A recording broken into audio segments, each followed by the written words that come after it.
it up for Aubhro.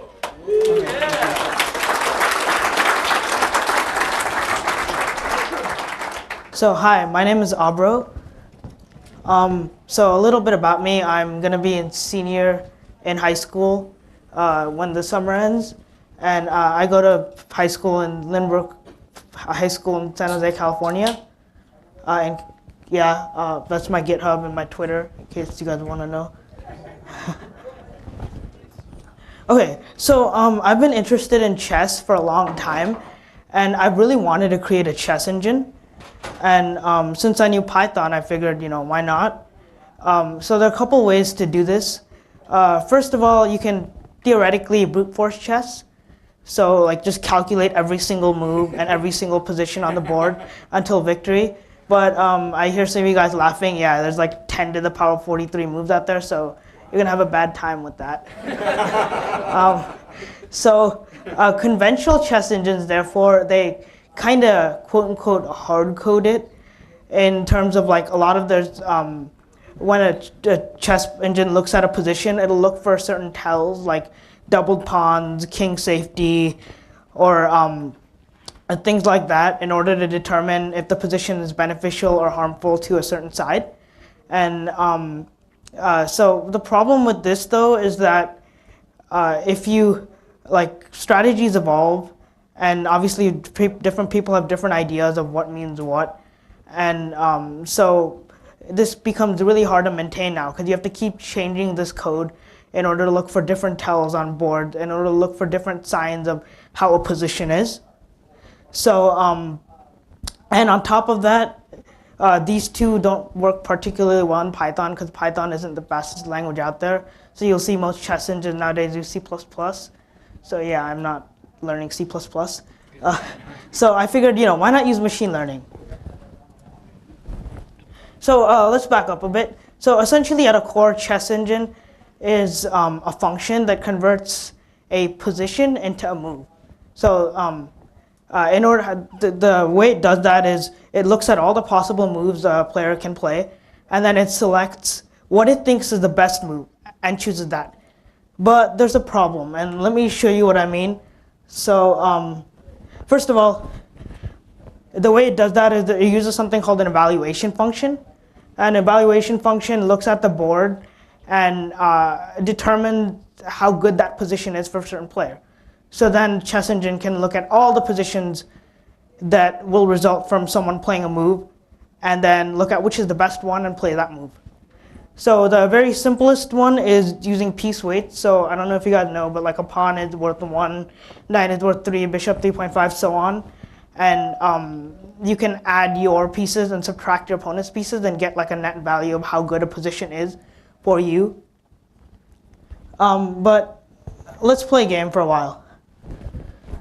Okay, so imagine that it's me versus all you guys. So you guys are trying to get the highest number, and I'm trying to get the lowest number out there, okay? And how this works is I start at 1, and then I either go left or right to level, I start at level 0, and I go left or right to level 1.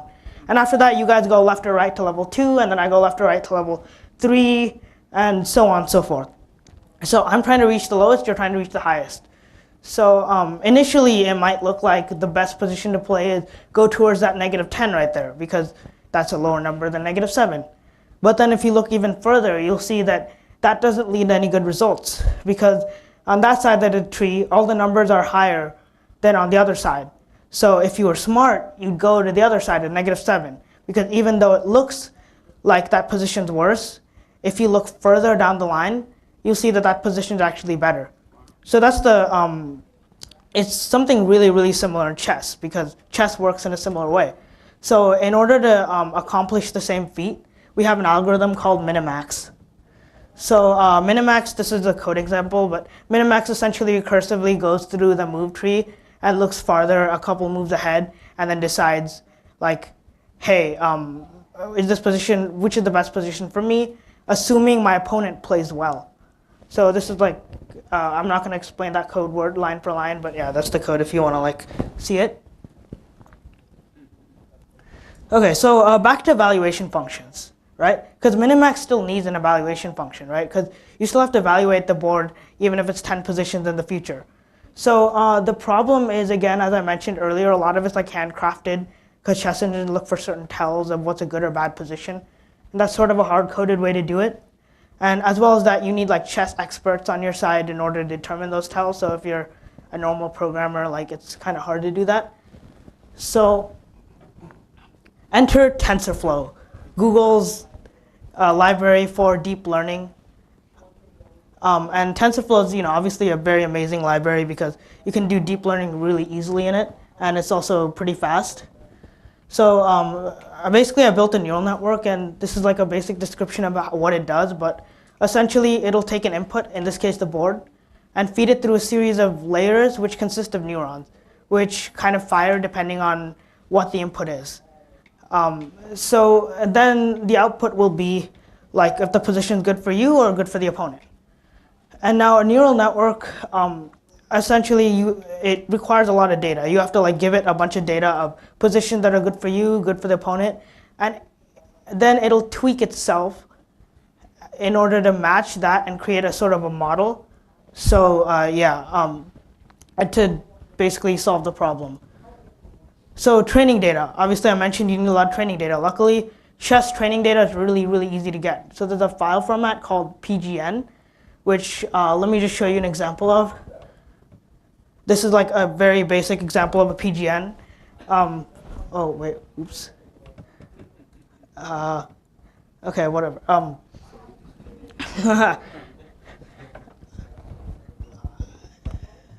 Let me do this. There, can you see that now? Wait.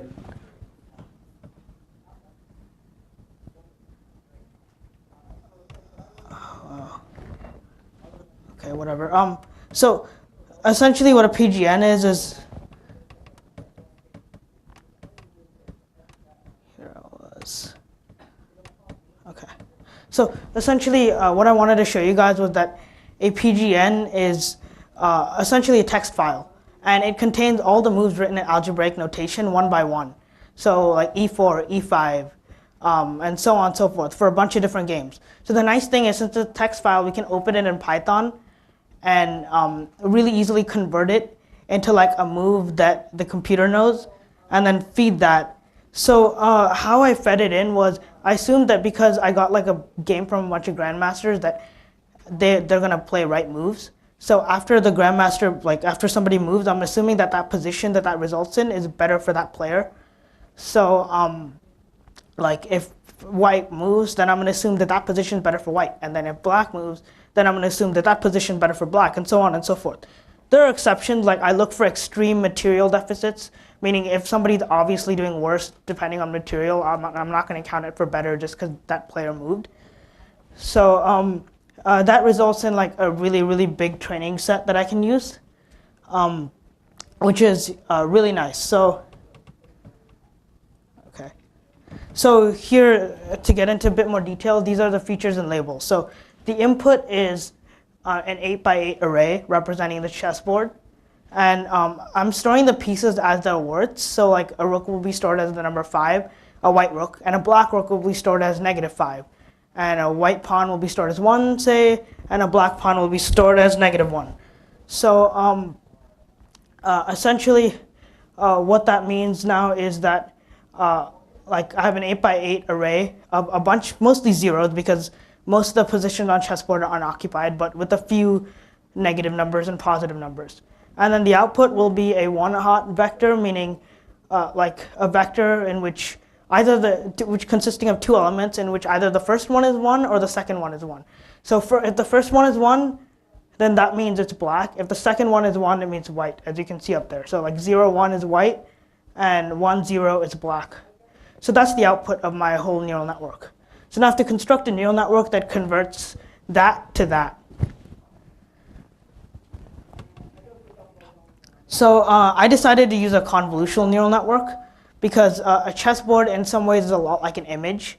So convolutional neural networks do really well with analyzing images. And what they do is they kind of look at different parts of the image and run convolutions on them and like kind of simplify them to look for distinct features. that can be used to determine whatever it's trying to determine. So specifically, my neural network consisted of 2 convolutional layers and 1 fully connected layer, which is just a normal standard layer in a neural network. So here's kind of the graph of it. It looks a lot prettier. So you can see that there's con 1, con 2, and then the fully connected layer, as well as some other things that I generated this using TensorBoard. So yeah, here's the code. I wanted to show a snippet of it. So I also used dropout, and what dropout does is it tries to prevent overfitting of the model. So it'll like randomly drop some neurons in order to make the thing a little more randomized. So that way, the model will try to fit to, it will kind of generalize the situation and try to fit to what's important, and not look at little bit of like the noise in every model, because there's going to be a certain amount of noise, and you don't want to fit to that noise. You want to fit to the essential relationship. So dropout kind of helps with that issue. Whoa. Okay, so a couple of feature improvements I'm going to make is, number 1, like right now, the thing is pretty slow, which I want to show demo. I don't know if I'm going to get that to work, but basically, whoa, basically, so that allows, I want to make it faster, and hopefully I'm going to write some things in Python later, because Python is still like slow with some of the computational stuff, and I also want more training data. So the issue is, like right now, I'm not using that much data in a PGN, so like, there's loads and loads of chess data out there, so I have to like curate each one and make sure it's like actually like good games, and there's a wide variety. And I also want to build features to let the chess engine play itself. So the problem with playing chess engine playing itself initially is that it can get, if it doesn't know anything initially, it can't do much. So I want to kind of get it up on a good footing with data that already exists, and then have it train itself from there. Okay, yeah, that worked. So I want to show the demo. I'm not sure how to exactly. Let's try this.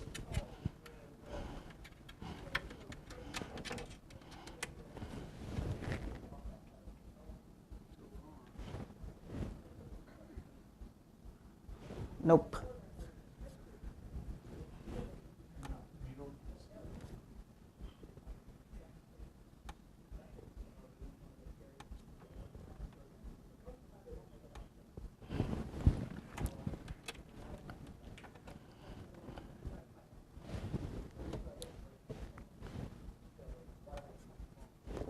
Oh, here it is. Okay, awesome. Okay. Whoa, how do I?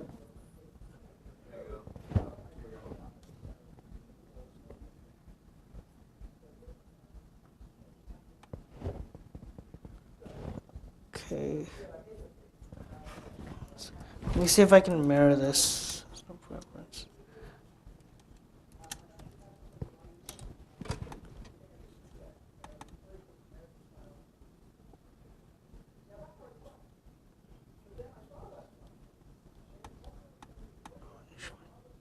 Oh, here. There, that's better. Okay. Now I can show you guys what I wanted to show you guys. Okay, so here's what a PGN looks like.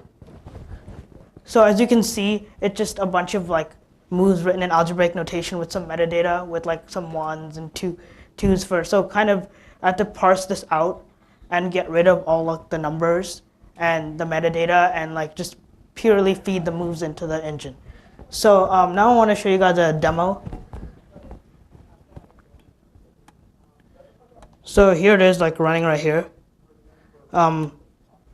So like if I don't know, what move do you guys want to play? Which one?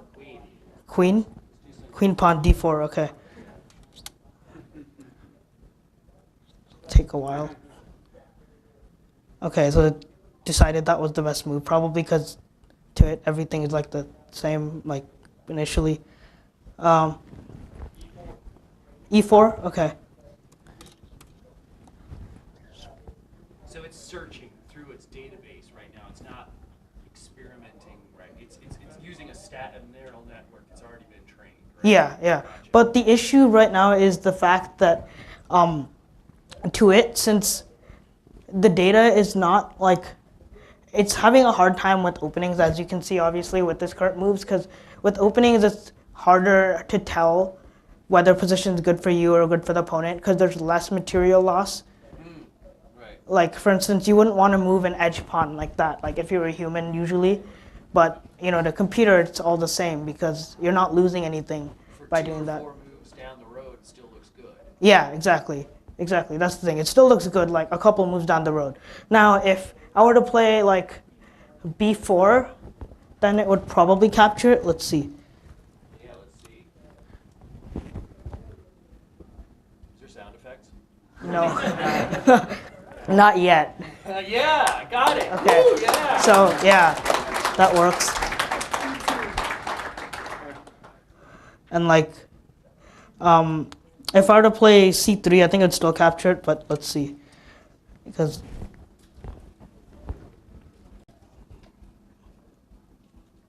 Yeah, it did. So, yeah, I guess it's very aggressive.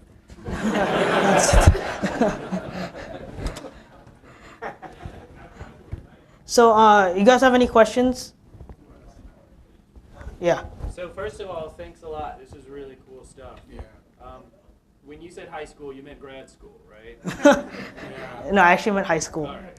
Second question, can it beat you yet? Can you play your own, creation, and is it defeating its master yet? So, I haven't actually played a game. I probably should. But the thing is, me now is a lot worse than like me before. Yeah. Because I used to play chess a lot in middle school, like competitively, but now I just code, I guess. I don't. Third question, what are the limits? Have you daydreamed about the limits of machine learning? Like in, chess, it solves chess. But like in the problems that we face, like what to where to work and stuff, like where are the limits for machine learning? So he's asking where are the limits to machine learning. For me personally, I think it's the fact that machine learning right now, it still like requires a lot of effort, meaning you still have to go get a bunch of data, curate it by hand most of the times, and like still mess around with the model. Like for instance, I had a model that legitimately was not working, and I had to mess around with it and realize that the learning rate wasn't going to do it. So things like that, right? I mean, you're not going to make Skynet happen if the learning rate isn't right? So That's the goal. yeah, exactly. So it still requires a lot of like human and manual effort. So I would like to see in the future machine learning become smarter and more able to tune itself and more able to maybe not select its own data, but like better at getting data. So that's kind of where I would like to see it go.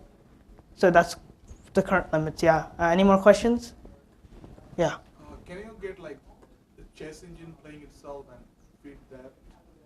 Oh yeah. So he was asking. To make it much better that way? Yeah. So yeah, it's theoretically possible. I'm probably gonna try to tackle it next. It's so the thing is like obviously you need it to be a little good before doing that. So but yeah, it is definitely possible, which I'm probably gonna tackle next. Any more questions? That one in the back, I think. Okay.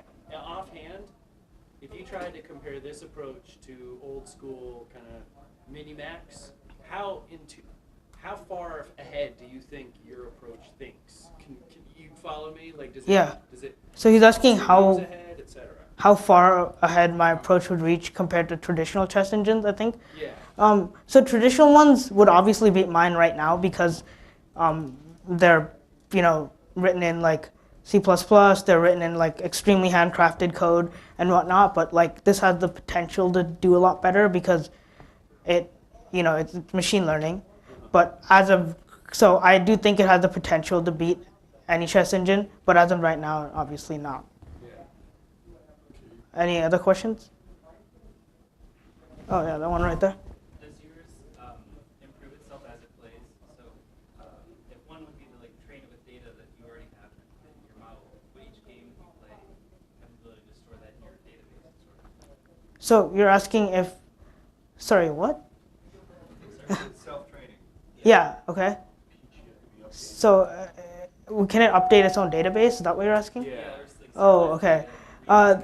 That would be interesting. You'd have to write rules for that. Probably something along the lines of if I lose, add it to my database, but there's obviously a lot of trouble with that too because some moves might still be bad. So that would be an interesting problem to tackle. But as of now, the database is pretty constant. Any other questions? Oh, okay. One over there. So, in terms of things like sacrificing and basic strategy outside of just tactical reaction to individual positions, does this attempt any of that, or is it all just response of I get more material advantage this turn? Oh, so it does have some, like in one, I remember playing it and I tried to get it into a fork and it got out of that. Even though like the way I was playing, like if you had taken a pawn, say it would have been a fork, but it didn't choose to do that. So it can do basic things because like it could look ahead and see that, hey, it's queen and rook is gonna get forked and that's bad news. So it can do basic things like that. But as far as like sacrifices and stuff, I'm not quite sure because there's some pretty advanced like queen sacks out there and stuff that, you know, you don't see coming. And so yeah, it can handle some basic strategy, but I don't know about that. Theoretically, there's no limit. Yeah, theoretically, I guess there's none. So for the PGN database, not every case is good, right? So how do you separate the good cases from the when you train the data? How do you separate? Oh yeah. So I had actually some problem with that, but what I basically did was I had two cases. Either if the material deficit was high, then I kind of knew who to give it to, like better for white or better for black. Meaning if white had way more pieces than black, it was obviously better. And if black had way more pieces than white, it was obviously better. But in terms of things in the middle, like since the grandmaster games, if it's even, then I chose to give it to whoever last moved because I assume they're gonna, you know, they're planning something tactical and they're in a good place. So I'd like if white had just moved, I'd give it to white, even if it's even. If black had just moved, I'd give it to black. So this approach kind of worked, but it kind of didn't also. So I guess the only real way to do it would be like to go by hand and decide yourself. Again, going back to one of the limits I discussed in that I see like machine learning has. Anyone else? We have time for one more question. What time is this supposed to end? 55? No, 50, I think. All right. We are out of time, sorry. Okay. Thank you. Thank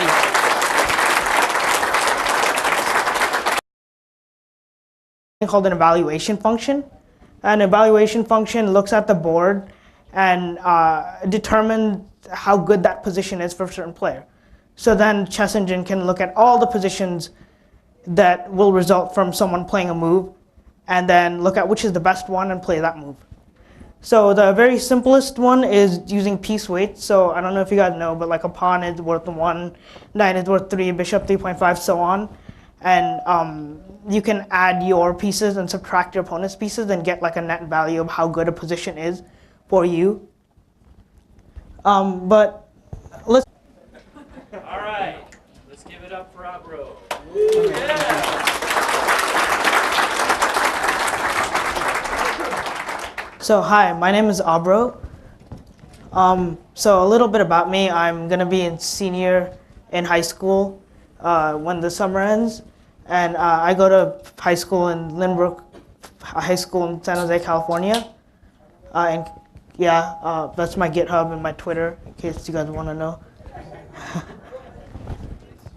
Okay, so I've been interested in chess for a long time, And I really wanted to create a chess engine out there. So you'll see most chess engines nowadays use C++. So yeah, I'm not learning C++. So I figured, why not use machine learning? So let's back up a bit. So essentially at a core, chess engine is a function that converts a position into a move. So in order, the way it does that is it looks at all the possible moves a player can play, and then it selects what it thinks is the best move and chooses that. But there's a problem, and let me show you what I mean. So first of all, the way it does that is that it uses something, and since I knew Python, I figured, why not? So there are a couple ways to do this. First of all, you can theoretically brute force chess. So like just calculate every single move and every single position on the board until victory. But I hear some of you guys laughing. Yeah, there's like 10 to the power 43 moves out there, so you're gonna have a bad time with that. Conventional chess engines, therefore, they kind of quote unquote hard code it in terms of like a lot of there's when a chess engine looks at a position, it'll look for certain tells like doubled pawns, king safety, or things like that in order to determine if the position is beneficial or harmful to a certain side. And so the problem with this though is that if you strategies evolve, and obviously different people have different ideas of what means what, and so this becomes really hard to maintain now because you have to keep changing this code in order to look for different tells on board, in order to look for different signs of how a position is. So, and on top of that, these two don't work particularly well in Python because Python isn't the fastest language.